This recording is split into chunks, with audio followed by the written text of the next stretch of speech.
In this video, I'm going to share on how to get ahead of 99% of tutors or tuition business owners out there. And these are five numbers you must track. So why you should listen to me. My name is Haris and I am the founder of EduGrow, where I helped my previous education business grow to seven figures. So I'm going to share on these five numbers that fundamentally I think it is a reminder for those who already know these kind of terms, but it's also good to be reminded. So the first one to track is revenue. So you might track it for a few months, but as the months go by, you get busier. So I would recommend to be as simple as possible to just put in your numbers every single. I usually will recommend every single week, but at least a month because you're able to graph out or visualize when are the months that are not doing so well. So the thing is that you'll see whether if you are growing or if you are decreasing or in a way not growing as well. So the thing is with these kind of metrics that you track every single week or even every single month, you're able to see whether if you are growing, and you also need to know why.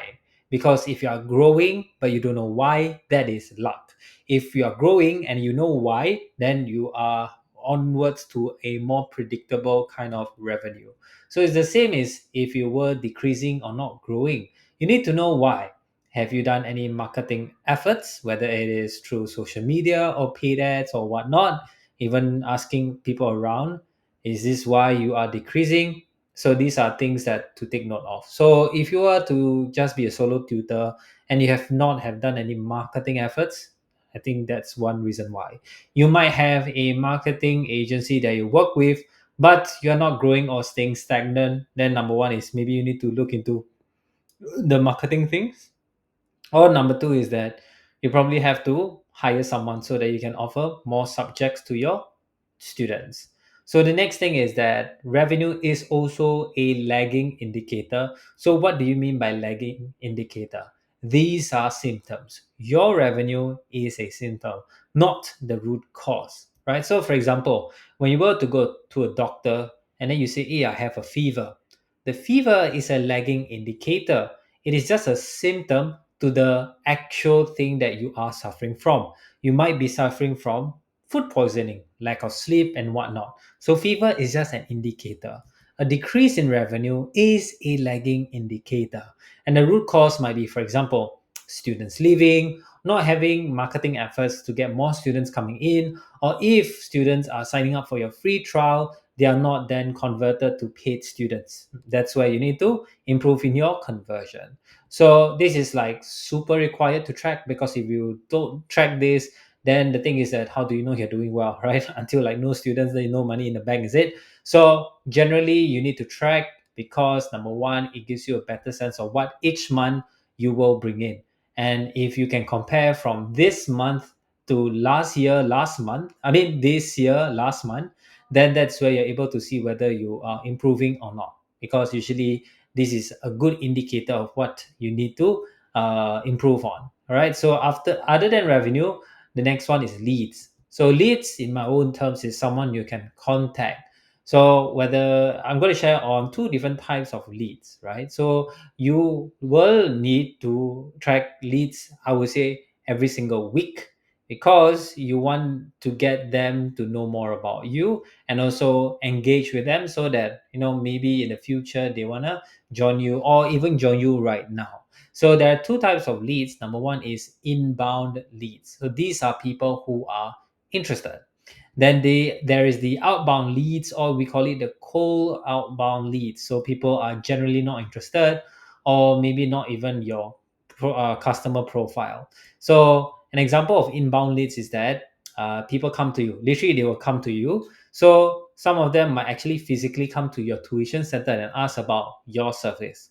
So that is inbound leads, because number one, they are interested about what you're doing. Maybe you're teaching math or science, IB, PSLE, whatnot. So they came to you to know more about your service, which is good.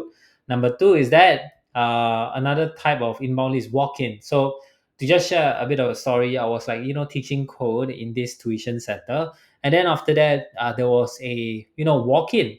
And that was like amazing, because this, parent, just I think was walking by, and she was interested about the tuition service that back then the tuition center was providing. So walk-ins are amazing. So if you have walk-ins, I think this is a very good sign, right? That you are that something caught their eye and they want to come in, right? And lastly, the inbound leads is the message you first, whether it is through on WhatsApp, which most of the time they will. It can be through email, it can be through even your social media like Facebook. So basically inbound, so they are coming in. This is people who are interested or who are engaged. Then there are outbound leads, out, so you go out. So these are generally people who are not interested. So this is where it can be even your social media followers like Facebook, like LinkedIn, even Twitter. So you can generally reach out to them because there is a way for you to reach out to them, right? Like Facebook. Then another one is outbound leads. How many contacts are there in your phone? So generally what you need to do is to also get into your CRM or customer relationship management system. You can think of it as like a Google sheet where you track the possible students who's going to join you, who are the name, phone, and emails. So that is another way for you to track, right? A CRM. So you can Google CRM, and there's plenty of available options out there as well. So in a way, you need to know how many leads you are getting every single week, so that whatever marketing efforts you do, it is whether it is working or whether it is not working, because leads are the one that's gonna help you get more students coming in, and that means better revenue. All right, other than leads, the next thing is new sales. So the thing is that you might get a lot of leads, and that has happened before, where my previous business, they have a lot of leads, and the thing is that the leads weren't qualified, right? So in a way, is there a way for you to qualify certain leads that you get, or we call it qualified leads? Why we want that is because you can have 100 leads and none of them are students, they can be adults. So are they good leads? No. You want leads that are in your ideal customer profile. So these are students and parents. So once you have these leads, then you need to convert them into paying customer. So this is a good way to understand whether your business is growing, and also are you acquiring more customers, right? So this is where, when you use your marketing efforts to get more customers, this is where you're able to see whether you get new sales. If you have a lot of people interested but not a lot of people joining, that is why you need to improve your sales skill, right? So this is something to take note of. And how many leads convert to new sales, right? This is your conversion, right? Like I've mentioned before. So it's generally, you just need to train, hire a sales coach to just get better at sales. And then after that, I believe that you need to track them also at a weekly basis, because if in 1 month you don't have any person who's joining, and then you're paying ads, right, you are burning a lot of money. So that's something to be wary about, because you want that money to give you returns, so return on ad spend. So the next thing is not return on ad spend, but churn. So have you tracked how many students leave? So that's the thing that I think some of you might know how many leave, and I would recommend you to actually track that, because if you were to grow, you know also how to track essentially, if in the month of January there is 100 students, then the thing is that there is 10 students leave at the end of the month, then what you get is a 10% churn, or 10% of students leaving your tuition business. So I've seen where I've talked to tutors where they say, oh, only one student leaves maybe the whole of the last year. I was like, wow, that's very good. So you have very little churn. But this is something you need to also track, because if a student leaves, then you need to understand how or why did a student leave, right? So usually you track it over time, month over month, weekly as well. I'm a fan of weekly tracking, because it's faster and you can update and quickly resolve as soon as possible. Then you can average it out. So month by month, you can see, okay, maybe this month a lot of students leave. You need to know why, that kind of thing. So for example, if you have 10%, I'm going to show you a visualization on, even if you are growing, you might feel that you are not. So maybe before you have 100 students who join, right? They are paid customers.